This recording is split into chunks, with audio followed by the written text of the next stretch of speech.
Coucou tout le monde, j'espère que vous allez bien, moi ça va nickel et bienvenue pour le probable dernier débriefing de la saison. Voilà, je vous expliquerai en fin de vidéo pourquoi je décide de mettre de côté mon projet YouTube. Donc j'espère que vous allez bien et on va débriefer ensemble le match qui opposait la section féminine des Girondins de Bordeaux face à l'Onamang Guingamp. Donc pour le match de la 14e journée de DRKMA avec le match qui opposait la section féminine des Girondins de Bordeaux face à l'Onamang Guingamp. Donc on pouvait voir juste le billet, juste là. Attends, je sais même pas si ça fait un bon... Et on est parti les amis.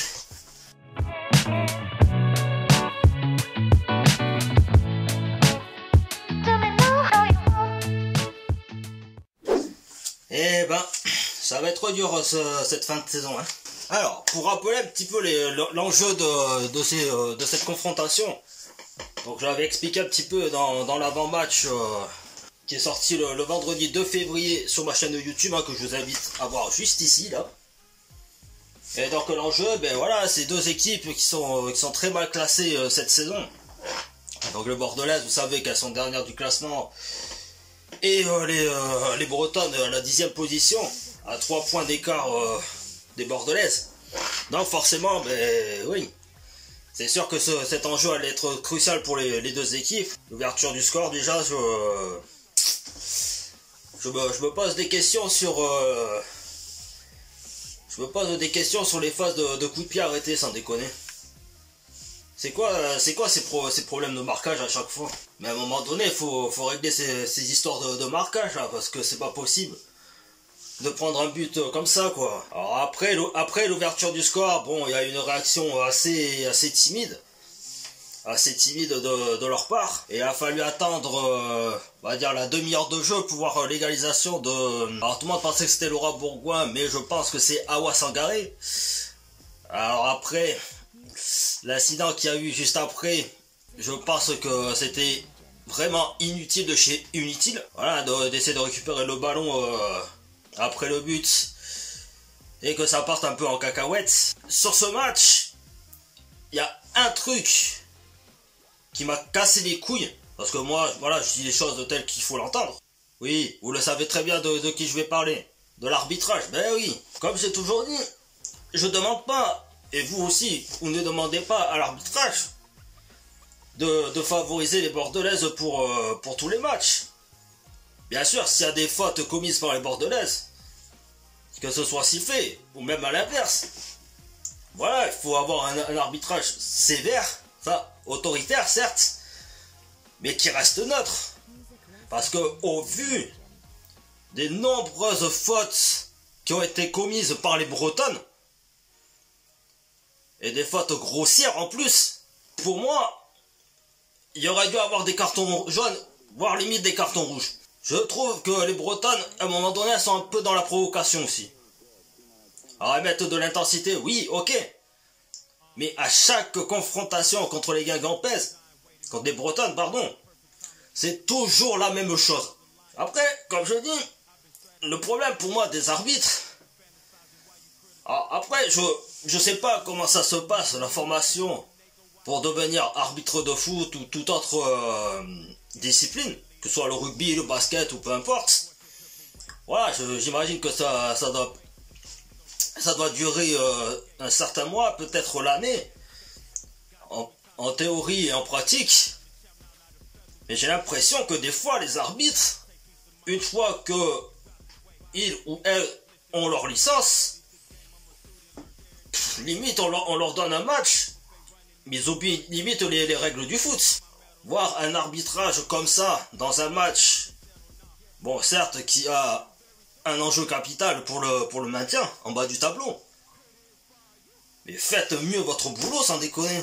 Donc franchement, cette première période, heureusement qu'il y a eu l'égalisation de Awa Sangaré, mais je trouve aussi qu'il y a peut-être un manque d'agressivité de la part des Bordelaises. Mettez de l'autorité. Mettez un peu d'autorité dans les duels, même quitte à commettre des fautes. Mais allez-y, ne leur donnez pas de la liberté comme ça. Pour construire du jeu en plus. Sur cette deuxième période, ça a été mieux franchement. Il y a eu un meilleur visage. Mais encore une fois, mais faites-vous confiance quand vous approchez des derniers du dernier carré pour transformer vos occasions en but.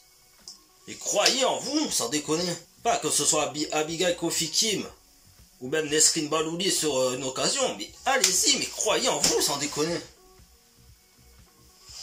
Ça, franchement, avec toutes les occasions que les Bordelaises se sont créées dans le match, il y aurait eu 3-1, vous aurez tué le match. Et puis après Guingamp, c'est niette comme ça, tu vois. Putain, c'est... Après, bon, que dire de...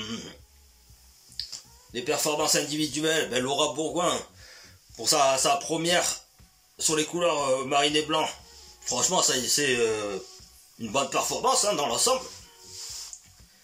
Et franchement, j'avoue que j'attendais ce match parce que, voilà, comme j'avais dit lors de la vidéo d'avant-match, c'est vrai que Laura Bourgoin et l'En Guingamp, c'est pas une grande histoire d'amour non plus, quoi. Parce qu'il faut quand même se souvenir donc que Laura Bourgoin était à l'ASJ Soyaux auparavant, enfin, avant de faire un petit détour au championnat italien. Et c'est vrai que les confrontations passées entre l'ASJ Soyaux et l'En Guingamp, ah, ça a toujours été électrique. Hein. Franchement, je vous invite à revoir les résumés ou les trucs comme ça de cette confrontation. Putain, c'était... Wouhou! Ça envoyait du pâté. Surtout la dernière année de l'ASJ Soyaux, ça a été... Franchement, Laura Bourgoin, elle a fait quand même une bonne performance. Bon, même si elle n'a pas encore marqué son premier but. Mais j'ai vraiment espoir de l'avoir nous sauver de cette relégation. Parce que, encore une fois, on reste sur 3 points d'écart avec les Bretonnes. Et je crois que les Dijonnaises ont fait un résultat contre Montpellier. Donc bon, ben, il va falloir jouer la 10e place. Hein. Il va falloir au moins jouer la 10e place jusqu'au bout, quoi. Mais sinon, franchement, de l'ensemble du match, bon, la première mi-temps a été assez timide. Même s'il a fallu pousser un petit peu pour chercher l'égalisation. Et la deuxième, il fallait... je pense qu'il fallait plus que ça pour reprendre l'avantage et après tuer le match derrière. Mais je pense que je trouve quand même que c'est un bon point de prix. Que voilà, ils ont un match de retard. Donc face au Havraises, je crois que c'est vers mi-février. Avant la Saint-Valentin, je crois, il me semble. Ou après, je crois. Après le match contre le Paris FC. Le prochain à domicile. Mais franchement, voilà, comme je dis... Au vu de ce que j'ai pu assister sur ce match, je pense qu'il y a espoir. Franchement, je trouve qu'il y a espoir quand même qu'elle se rebiffe un peu et qu'elle aille chercher ce maintien in extremis, quoi. Et puis on se retrouve pour la saison prochaine peut-être. Allez, ciao ciao tout le monde. Bye bye.